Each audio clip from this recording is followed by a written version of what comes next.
Press वार्ता बुलाई है। इसका विषय यह है कि जैसा आप सभी को पता है कि चीका में रिवाड़ जागीर गांव में परसों शाम से एक बच्चा लापता हो गया था। 14 साल का नाबालिग बच्चा था, सुमित नाम का, जिसकी कि कल डेड बॉडी मिली थी। तो हमने परसों ही जैसे शिकायत मिली थी, रात को हमें 1:30 बजे पुलिस थाने में शिकायत प्राप्त हुई थी। उसके बाद 365 में मुकदमा दर्ज कर लिया गया था और कल उसकी डेड बॉडी मिलने के पश्चात उसमें 302 की धारा ऐड की गई और उसकी जो जांच हमने अपनी CIA 2 को दी हुई थी। CIA 2 ने उसमें बहुत अच्छा काम करते हुए 24 घंटे से भी कम समय में आरोपियों को गिरफ्तार कर लिया है और पूरा केस जो है हमारा सॉल्व हो गया है। तो इसका जो केस जो है, इसमें सच्चाई जो सामने आई है, इसमें 4 लड़के थे जो कि चारों नाबालिग हैं, जिनका कि इसमें रोल था, इन्वॉल्वमेंट था। चारों जो लड़के हैं वो मृतक सुमित के साथ ही स्कूल में पढ़ते थे, बलबेड़ा के स्कूल में पढ़ा करते थे और 3 उसके साथ 9वीं कक्षा में ही थे और एक लड़का 10वीं कक्षा में था।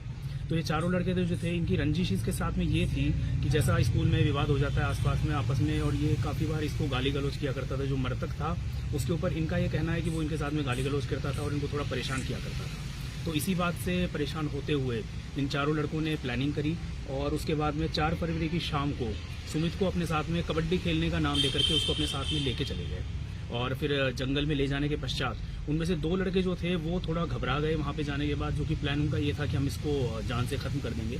तो 2 लड़के जो घबरा गए वो मौके से वहाँ से भाग गए, लेकिन जो बाकी 2 लड़के थे उन्होंने अपनी घटना को अंजाम दिया और सुमित को हत्या करी।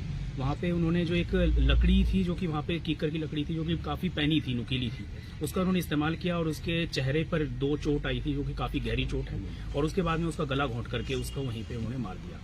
और मारने के पश्चात में उन्होंने उसके ऊपर मिट्टी और पत्ते वगैरह डाल करके उसकी डेड बॉडी को ढक दिया, जिससे कि वो किसी को पता ना चले और पकड़ में ना आ पाए। तो आरोपियों तक सर कैसे पहुंचे? देखिए, हमने यही है कि जैसे हमने इसकी तफ्तीश CIA 2 को दी तो उसके बाद में गांव में सारी पूछताछ की गई। जैसा भी जो बात सामने आई कि मान लो स्कूल में किसी बच्चों से आपस में विवाद है या इस तरह की बात आने के बाद में फिर बच्चों को बुला करके उनके परिवार वालों के साथ ही उनसे फिर पूछताछ की गई और पूछताछ में फिर ये बात उन बच्चों ने कबूल कर ली। जैसे कि CIA 2 ने पूछताछ की तो उसमें अपने आप ही उन बच्चों ने बता दिया कि हमने इस वारदात को अंजाम। कौन सी क्लास में पढ़ते थे सर? 3 बच्चे 9वीं क्लास में पढ़ते हैं, मृतक भी 9वीं कक्षा में पढ़ता था। 3 बच्चे उसके साथ ही क्लासमेट हैं और एक बच्चा जो है वो 10वीं कक्षा में। सर कुछ दिन पहले कुछ दिन पहले बता रहे हैं कि झगड़ा हुआ था। नहीं, कुछ दिन पहले जो झगड़ा हुआ था वो हमने वेरीफाई किया था, वो उसमें और लोग बच्चे थे और वो झगड़ा जो है वो इस केस से लिंक नहीं है। जो हत्या जो है वो उसके झगड़े से लिंक नहीं है, लेकिन इनका पहले से ही काफी दिनों से ये था कि ये बच्चे थोड़े परेशान थे। जो मृतक था उसके ऊपर इन्होंने आरोप लगाया है कि उनको गाली गलौज किया करता था और उनको परेशान किया करता था। तो इस बात से आहत होकर के इन चारों ने इस जंगल में ले जाकर जो घटनास्थल है जहां पर की ये बॉडी मिली थी वहीं पर ही इन्होंने इस घटना को अंजाम दिया था और वहीं पे उसको मारने के बाद में वहीं पर उसके ऊपर पूरी मिट्टी और जो पत्ते वगैरह हैं उस तरीके से डाल करके उसको ढकने का प्रयास। इसी गांव के रहने वाले ये चारों के चारों इसी गांव के हैं, रिवाड़ जागीर के रहने वाले हैं और उसी स्कूल में पढ़े। 2 बच्चे तो भाग गए थे, जिनमें 2 बच्चे हैं जो वो 9वीं क्लास में पढ़ते हैं, उनमें से एक 9वीं और एक 10वीं में पढ़ते हैं। नहीं, जो दोनों जो हैं जो मारने वाले हैं वो दोनों 9वीं कक्षा में ही पढ़ते हैं। जो भाग गए थे उनमें से एक 9वीं में और एक 10वीं में। तो सभी गिरफ्तार कर लिए? सभी जो है गिरफ्तार कर लिए गए हैं और उनको जो है अभी पेश किया जाएगा।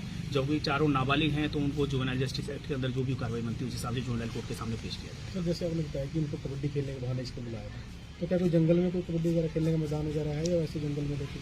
नहीं, वैसे उसको बहका कर ले गए। वो उसको गांव में ही उसको मिला था। गांव में उन्होंने उससे ये बात कही कि हम आपको हम जो खेलने के लिए चलते हैं और इस तरीके से बस बातों में बहका करके उसको लेके चले। किस चीज़ से मारा था? जो मारा है मैंने बताया लकड़ी थी, एक लकड़ी जो पैनी लकड़ी, नुकीली लकड़ी है, जो कि हमने बरामद भी अभी कर ली है। उसको उन्होंने जो है यहाँ पे चेहरे पर चोट है जो कि काफी शार्प चोट है, गहरी चोट है। अभी बाकी भाई एक्चुअल अभी पोस्टमार्टम करवा लिया गया है आज और उसमें कॉज ऑफ डेथ एक्चुअल जो है वो आ जाएगी। बाकी उन्होंने मारने का उन्होंने जो उसने बताया है कि लकड़ी से उन्होंने घाव किए थे और उस बाद में फिर उसकी गर्दन जो है गला घोंटा था और उसको नाक को मुंह को भी भींचा था और गर्दन को भी घोंटा था। किस टाइम की घटना है सर? ये कल शाम परसों शाम को 5 बजे के आसपास, 5 साढ़े 5 के दरमियान तो उसको अपने साथ लेके गए थे और तकरीबन 6 बजे के आसपास उन्होंने इस घटना को अंजाम। इनको युवकों को कहाँ से गिरफ्तार किया? घर से ही इनको लिया गया, घर से गिरफ्तार किया गया, पूछताछ की गई थी। उसके बाद में घर पे से इनको गिरफ्तार। वारदात के बाद ये फरार हुए? हाँ, ये वारदात के बाद में वो वापस गांव में चले गए थे चारों। कौन कौन सी क्लास में पढ़ते थे सर ये जो पकड़े हैं? 3 9वीं कक्षा में पढ़ते हैं, एक 10वीं कक्षा में पढ़ता है। ठीक है। 2 की उम्र 14 साल है, एक की 16 साल है, एक की 17 साल है। तो क्रिमिनल स्टेटस में सर नहीं, ऐसा कुछ नहीं है, पहले कोई ऐसा कोई रोल नहीं पाया। इन्होंने सर घर जाने के बाद कुछ ऐसा रिएक्ट नहीं किया है कि इन्होंने कुछ अपराध किया है? नहीं, ऐसी कोई बात नहीं है भाई। ना तो उन्होंने अपने परिवार में किसी को बताया, ना ही घर पे या फिर किसी में, और आपस में भी नहीं। उन्होंने चारों लड़कों ने और किसी लड़के से भी इस तरीके से इस बात को अभी तक शेयर नहीं किया। नॉर्मल रहेगी। तो सुनने में आया कि नशा वगैरह भी थोड़ा वो कुछ दिखा है कुछ ऐसा? नहीं, अभी तक ऐसी कोई बात नहीं है। बाकी ऐसा पूछताछ में अगर कोई आएगी बात देखी जाएगी। ठीक है।